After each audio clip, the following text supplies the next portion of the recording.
This is the second worked example for hypothesis testing, and I've just put a wee quick note on the side here. The first example we done with the running club was a one-tail test, because we were just checking to see if the data that we were given was greater than the mean.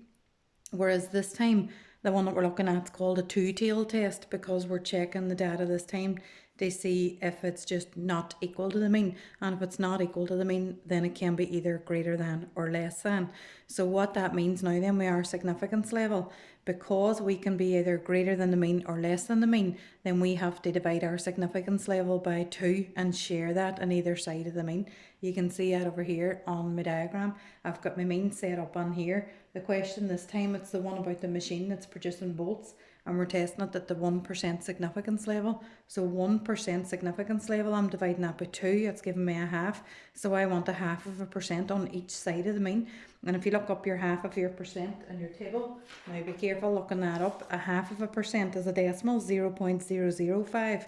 So it's giving us a z-score of 2.5758. So I've got that set up now already on each side of my mean. Remember, one of your calculations is negative for left-hand side values off your mean. So we'll go ahead now and put the information on the test statistic that we've got in the question. So it's the second example. We're given that the mean is 0.58, 0.58. We're given that the standard deviation is 0.015. We're told that we're going to have a sample of how many? 50 bolts. And out of them 50 bolts, the mean diameter for them is 0.577. So if we put them values there now from the question and the test statistic, then the sample mean, remember that should have a bar above it in your notes. So X bar is your sample mean, that's my 0.577. Take away the population mean, 0.58. Divide it then by my standard deviation, 0.015.